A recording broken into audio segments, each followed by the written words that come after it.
Hola, hola José Antonio. Hola Hola, a muy todos los buenas. que nos estéis escuchando y viendo. Bueno, en primer lugar, te quería dar las gracias a ti, José Antonio, por estar hoy aquí conmigo presentando tu libro y a todos los que nos estéis viendo.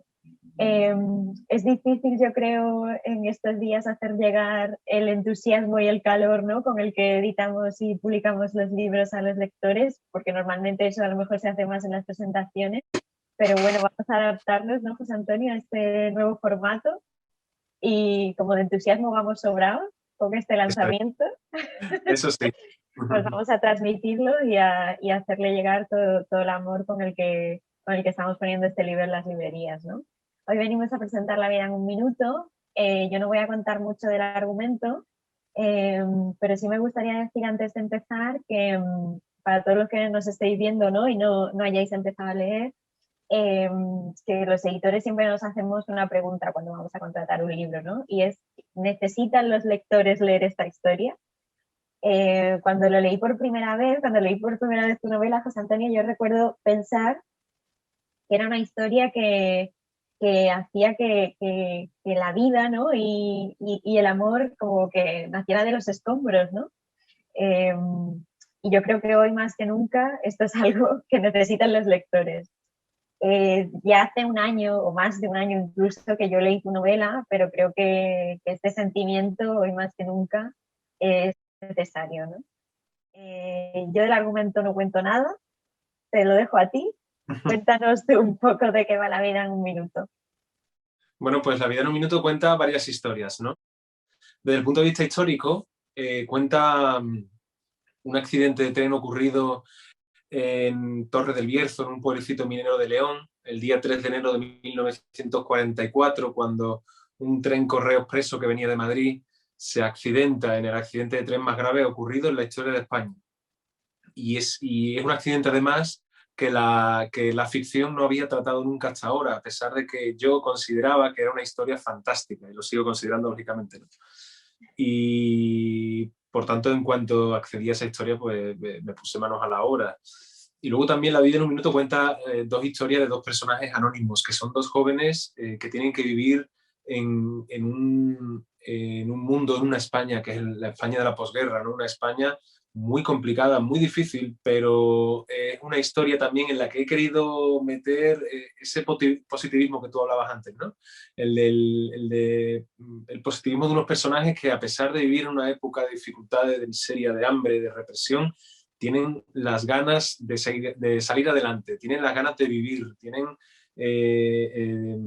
las ganas también de sobrevivir y de dejar atrás tiempos peores, ¿no?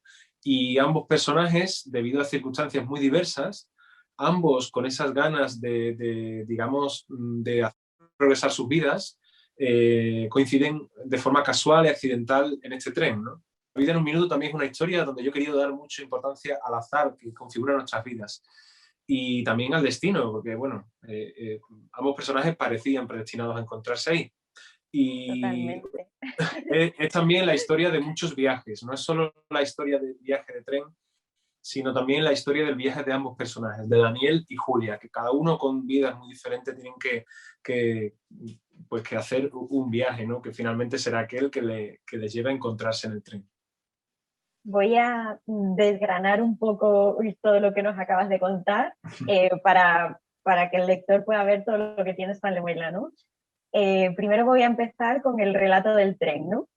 En realidad esta es una historia que lleva mucho tiempo oculta, ¿no?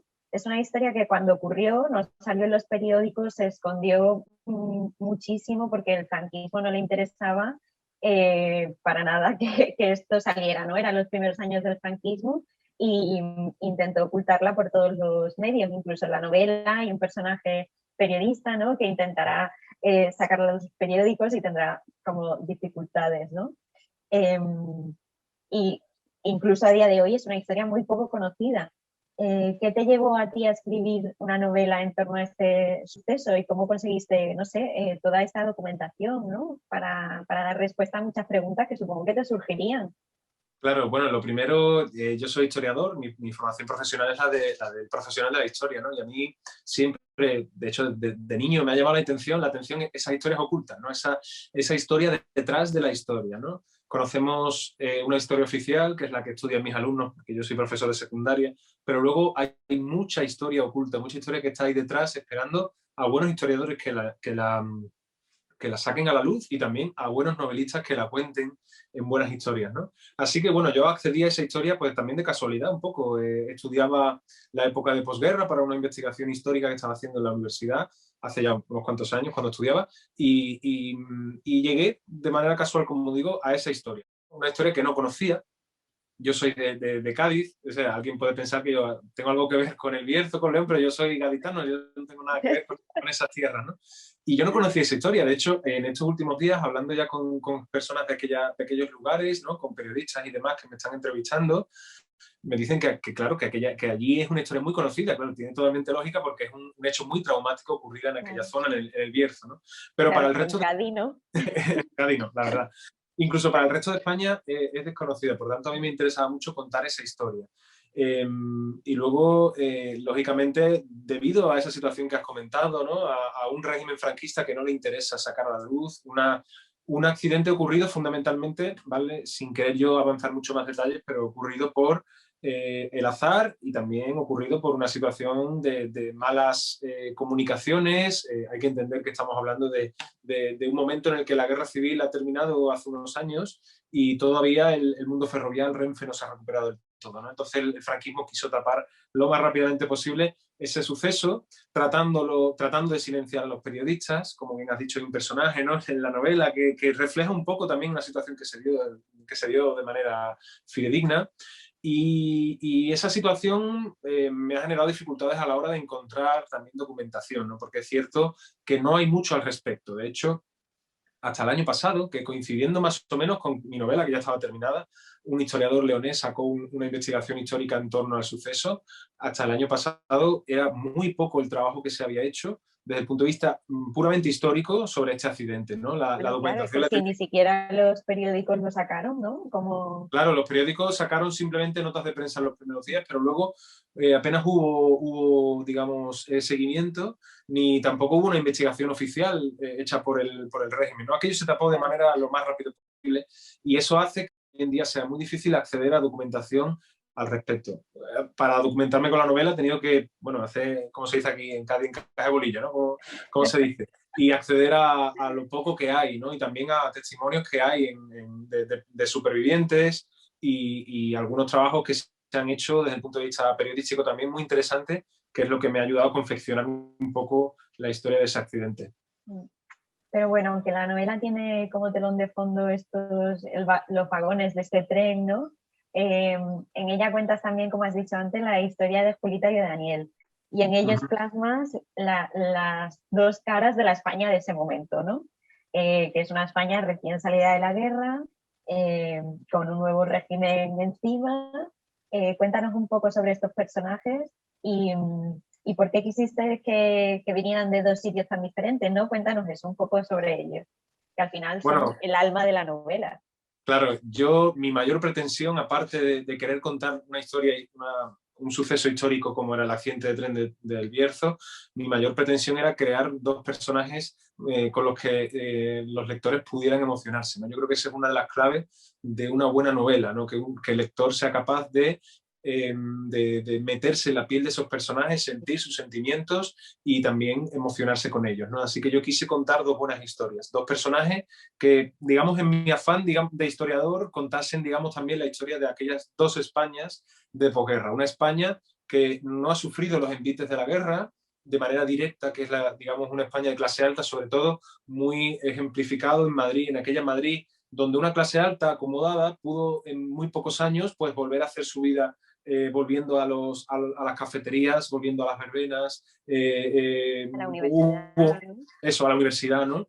Y esa es Julita, ¿no? Julita es una chica que vive en el barrio de Salamanca, que vive en una familia de bien, pero que ella no está conforme tampoco con esa vida porque es una chica muy inconformista y también una chica que quiere romper los grilletes de esa sociedad que la ata, digamos, a un corsé que es El de la boda, los niños y el de la mujer fiel, ¿no? Ella quiere estudiar en la universidad, ella quiere ser poeta, ella quiere leer, en fin, y por situación muy que tampoco voy a detallar mucho, ella tiene que coger un tren, ¿no? Y en ese tren coincide también con mucha gente, además, porque es un tren en el que lo bueno y lo gracioso de este tren es que por aquel entonces había vagones de primera clase, de segunda y de tercera, ¿no? Así que la situación del tren me vino perfecto para contar la de ambos personajes, ¿no? Ella coincide en el tren con un personaje que es Daniel, que viaja en esos vagones de tercera clase, muy diferente a los departamentos de primera clase con todo tipo de lujos. Y Daniel viene de la más absoluta miseria, ¿no? Él es un superviviente de la guerra, tampoco cuento mucho más ahí porque hay una historia, yo creo que apasionante, tú también lo dirás, ¿no? Que es la historia de Daniel, Sí. y él vive en una ruina de guerra, él vive prácticamente, diríamos hoy, en la calle, ¿no? Es un pícaro que sobrevive de la rapiña, del extraperlo, del menudeo, ¿no? Como se dice, ¿no? Y con ambos quería yo contar la historia de esas dos Españas, ¿no? De esas dos Españas tan distintas que sobreviven a la guerra civil. Y en esta novela ya, vamos, has conseguido desplegar un mundo que te has quedado tranquilo, porque ya solo con esto de querer montar estas dos Españas, no veas.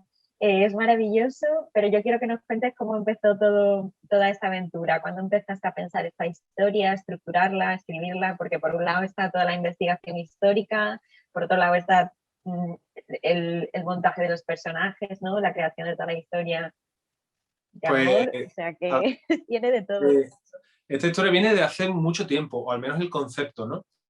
Digamos, la idea de contar el accidente de tren de Torre del Bierzo, como dije antes, viene de cuando me encontré de forma casual con aquella historia, ¿no? Cuando estudiaba en la universidad. Pero fíjate que yo quería contar la historia de dos personajes que coincidían de manera casual en un tren pues, desde hace mucho tiempo, ¿no? Yo tengo pretensión de ser novelista pues, desde que sé escribir. Yo creo que es uno de mis grandes sueños de mi vida y he intentado siempre buscarlo. Y cuando yo tenía pues, 14, 15 años, ¿no? Y ocurrió, hay un hecho ahí que me encendió una pequeña bombillita, que fue el 11M, lo recordarás lógicamente también, ¿no? Y bueno, y se me ocurrió que ya por aquel entonces, con esa edad tan juvenil y tan mal escritor que era entonces, lógicamente, como todo chaval que escribe, pero con muchas ganas, pues se me ocurrió escribir la historia de dos personajes que coinciden en ese tren en aquellos trenes que fueron, que sufrieron aquellos atentados terroristas, ¿no?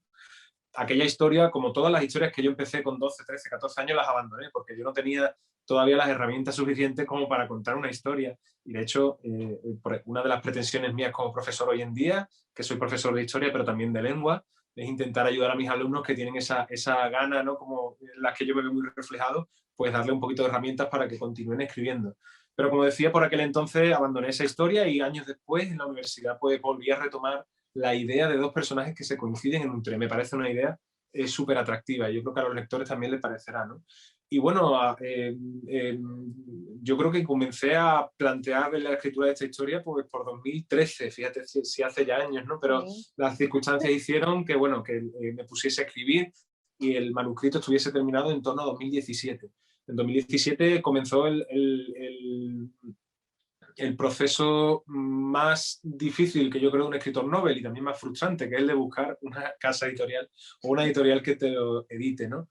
Y ha sido un proceso largo hasta que en 2018, ¿no? Se cruzaron varias personas en mi vida, una de ellas Sandra Bruna, que es mi actual agente, y otra pues Clara y es todo el equipo de Penguin que me ha tratado maravillosamente desde entonces y hemos conseguido, ¿no? Que la novela pues esté aquí y en principio iba a salir en 2020, pero pues la situación Pandemia de de por COVID ha medio. hecho eso, de pandemia de por medio, que estuviésemos hoy y yo creo que pues, en situaciones todavía difíciles, pero bueno, con muy buena acogida, pues hoy en día está aquí la novela también. O sea que para ti el hecho de haberla escrito, ¿no? Es un sueño, después de haberla estado pensando desde los 14 años casi. Sí, sí, sí, la verdad es que yo siempre he querido escribir, he escrito siempre, pero a mí me ha pasado algo, yo soy una persona muy perfeccionista conmigo mismo y nunca me he creído capaz de escribir algo que los lectores, que alguien pudiese leer. Fíjate qué cosa, ¿no? He escrito Oh, durante pues mucho tiempo. Antonio, yo creo que ya va a tener que empezar Bueno, a creérselo, ¿eh? sí que es verdad, con eso. Pues fíjate, es cierto, ¿no? Yo Ya creo te que lo tienes que creer. ese perfeccionismo me genera inseguridad, ¿no? Sí, Y durante mucho tiempo en mi vida he escrito solo para mí, para mi pareja, para mi hermana, ¿no? Con mucho miedo a que alguien, o sea, sin creer yo que lo que yo escribía era algo digno de tener un lector, ¿no? Hasta que, bueno, yo creo que he logrado madurar como escritor hasta el momento idóneo que es ahora, ¿no? Así que, bueno, aquí sí, sí, estamos y con muchas ganas de seguir escribiendo. qué bien. Y muchos de los que te estés viendo, nos estén viendo, sabrán que eres profesor, que eres divulgador en la Cuna de Carnaso. ¿Cómo compaginas tu faceta de docente, tu faceta de divulgador y tu faceta de escritor? O sea, no paras. La verdad es que es complicado, yo intento sacar mucho tiempo donde puedo. A veces mi pareja me echa mucha bronca porque dice que me meto mucho fregado y es cierto, ¿vale? Sí, sí es verdad. Pero bueno, yo tengo algo, o sea, yo no soy una persona que me considere muy afortunada, pero si hay algo que me considero afortunado es que puedo ganarme la vida con cosas que me gustan, ¿no? Que es enseñar, que es la historia y que es escribir, ¿no? Entonces, yo no tengo la sensación de estar haciendo algo pesado, no tengo la sensación de que lo que hago me pese. Sí que es cierto que sí, en algunos momentos sí. Pero bueno, puedo compaginar esas tres facetas que tengo, ¿no? La de profesor, la de youtuber, divulgador, la de historiador y perdón, la de escritor, pues más o menos con un poquito de gestión del tiempo, ¿no? De hecho, yo considero muy relacionadas las tres facetas entre sí, porque yo creo que un buen novelista, sobre todo alguien de novela histórica, también enseña, ¿no?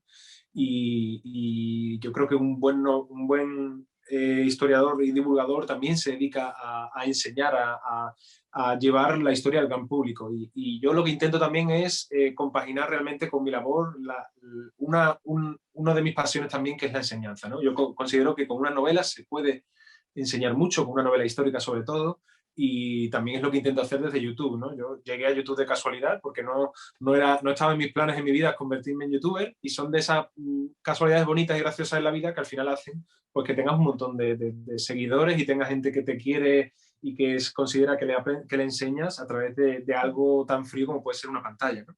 Así que bueno, yo creo que las tres facetas van adelante, intentaré que sigan muchos años adelante y lógicamente sin dejar de escribir. Al final consiste un poco en contar la historia, ¿no? Y en contar historia y hacerla llegar a otros, ¿no? Hablando de contar historias, yo quiero que me cuentes un poco cuáles son tus novelas de cabecera, tus libros de cabecera que te han servido o te han inspirado, ¿no? Para escribir y te han ayudado a escribir esta novela. Bueno, yo soy escritor de novela histórica, pero soy lector de muchos tipos de novelas. A mí me encanta una buena novela y disfruto con una novela histórica, disfruto con un buen thriller, disfruto con una novela romántica, ¿no?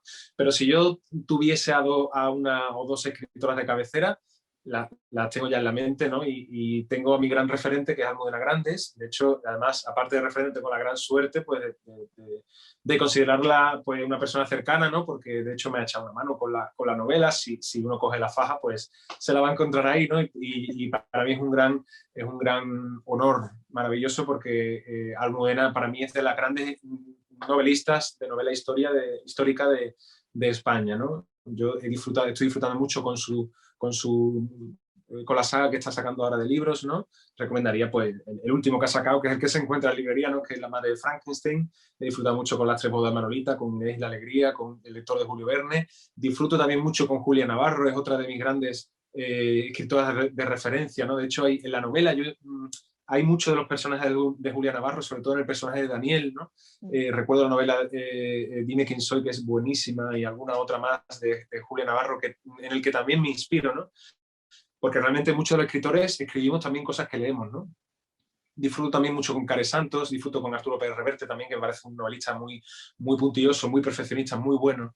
Y eso es, digamos, el sector de novela histórica, ¿no? Un poco. También disfruto con Juan Gómez Jurado en el thriller, cuando también me gusta leer un buen thriller, ¿no? Y bueno, disfruto mucho leyendo, que al final es lo interesante, lo importante y lo interesa. Totalmente. Y hay mucho también de thriller, yo creo, un poco en esta Sí, novela, sí, ¿no? me lo han dicho varios lectores ya. Dice, bueno, tu novela es un thriller. Y digo, bueno, en realidad sí, ¿no? Hay una parte ahí que es la de un buen thriller también, en la Sí, novela, un thriller histórico, sí, sí, sí. sí, sí, sí, sí, hay hay amor, hay un poco de intriga, ¿no? Porque estás desde el principio, sabes, ¿no? Que el tren se va a chocar, Eso es. pero está como abocado a la catástrofe Eso y es. en realidad lo que te interesa saber es lo que va a pasar con Daniel y con Julita, ¿no? Claro, hay mucha gente que me ha dicho, bueno, ¿por qué contáis la novela, ¿no? Que ocurre un accidente tal? A mí me interesaba que el lector supiese que ese accidente iba a ocurrir, ¿no? Me interesaba que ya el lector supiese que la novela es un contrarreloj. De hecho, lo es, ¿no? La novela Totalmente. es una carrera contrarreloj sabiendo que ocurre un accidente. Pero lo que sí que me interesa es, como bien dices, que el lector se emocione con esos dos personajes a los que la vida pues, le da muchas vueltas Y que además y tampoco le vamos a contar al lector no, cómo no, no, acaba. por supuesto que no. Pero bueno, que sepa que lo que a mí me El tren interesaba se contar era choca, la historia de ambos. La historia de ambos. claro, el tren se choca, pero ya está, no vamos a contar nada más. Eso es. Y además pasan muchas cosas. Exacto, entre medio tienen que pasar muchas cosas. Sí, sí, sí. Oye, José Antonio, ya casi por último, estoy segura de que muchos de los que nos escuchan están también intentando hacer sus primeros escritos o sus primeros relatos. ¿Algún consejo para ellos? A mí me da mucho apuro dar consejos porque no considero que no soy todavía nadie para darlos. Pero bueno, yo como profesor, decía antes que yo como profesor de lengua intento ayudar mucho a mis alumnos a escribir. De hecho, considero que la escritura es una herramienta de las más importantes para aprender bien a dominar la lengua española, ¿no? Yo como profesor de lengua. Y el consejo que yo le daría a alguien o incluso el que le doy a mis alumnos es primero, uno, aunque pueda parecer un poco feo lo que diga, pero que desconfíen de lo que escriben, en el sentido en el que eh, eh, tenemos que, o sea, la labor, yo ya me he dado cuenta con los años, la labor de corrección que tiene que hacer uno mismo y de crítica con uno mismo, yo decía antes que soy un perfeccionista, a lo mejor es un problema mío, pero bueno, yo creo que tenemos que intentar alcanzar la perfección y para eso hay que darle al texto una y otra vuelta, ¿no? Había un escritor al que yo también lo considero mi referente y un buen amigo, que es Felipe Benítez Reyes, que es un escritor poeta, escritor y muy consagrado, que me decía que la escritura es perseverancia, es además una lucha continua contra cada palabra. Es decir, tienes que pensar en esta palabra que has puesto aquí, en esta frase, y luchar una batalla con esa frase por si se queda en el texto o si tienes que cambiarla, ¿no? Y eso realmente es lo que a mí más trabajo me consiguió darme cuenta de eso, ¿no? De que la escritura tenemos siempre que darle muchas vueltas a lo que hemos escrito y ser perseverancia, ¿no? Una novela no se escribe cuando se pone un punto y final, es lo que yo he aprendido. La novela se escribe con mucho trabajo y también algo que a mí me ha funcionado muchísimo, me ha ayudado muchísimo, es que la novela la lean. Cuanto más lectores uno tenga, ¿no? Antes decía que a mí me daba mucho miedo que leyesen, es cierto, cuando yo rompí esa barrera, cuando pude conseguir buenos lectores, que eso es importantísimo, es cuando uno realmente ve sus fallos, porque uno es incapaz de ver dónde se ha equivocado o dónde está fallando su historia, porque la historia la tiene aquí, ¿vale? Pero el Claro, lector la en lee tu en el cabeza. papel, el lector la lee en el papel, y realmente la historia es en el papel, no es en tu cabeza, ¿no? Así que bueno, yo daría esos consejos. Y sobre todo que escriban por pasión, que la gente escriba no pensando en un lector, no pensando, sino pensando en intentar sacar lo mejor que tiene uno mismo a través de la escritura. Qué bonito, José Antonio. Y ya por último, ¿qué le pedirías a tus lectores? Bueno, a mis lectores que amen mucho la historia, que la disfruten, que se emocionen, que la devoren, que lo cuenten también, porque hay algo que a mí me encanta, y además es una sensación maravillosa, es el contacto con el lector, ¿no? Es algo que he soñado siempre. Por la situación de pandemia no puedo, como bien sabe, pues las presentaciones no puedo tener ese feedback, pero aún así, maravillosamente sí que lo tengo, porque las redes sociales me permiten esa oportunidad. Así que lo que sí que le pediría a los lectores es, lógicamente, si les gusta la historia, que yo creo que sí, y si no, que también es normal, porque no le tiene que gustar a todo el mundo, pero si les gusta, que lo cuenten, que lo transmiten, que recomienden la novela a sus amigos, a sus familiares, que se lo digan al librero, le digan, oye, qué buena historia me he leído, y que los libreros también pues tengan ese feedback con los lectores, y que lo cuenten en redes sociales y que me hagan muy feliz. Pues nada, muchísimas gracias, José Antonio. Yo creo Gracias. que hemos transmitido el entusiasmo con el Eso es, que nosotros estamos llevando la novela a los lectores, ¿no? eso es. Eh, Nosotros tenemos muchísimas ganas de que se lea, de que nos transmitan, como tú dices, todos sus comentarios. Y nada, muchísimas gracias a todos por vernos, por escucharnos y nada, que disfrutéis de la lectura. Eso es, que disfrutéis, muchas gracias por estar ahí, espero que lo disfrutéis mucho y yo también. Muchas gracias a ti, Clara, a Carmen, a todo el equipo de Penguin, que habéis hecho una portada maravillosa, un trabajo fantástico, estoy súper encantado con el equipo y muchas gracias a todo el mundo también por estar ahí. Gracias a ti, José Gracias. Antonio. Hasta luego. Adiós.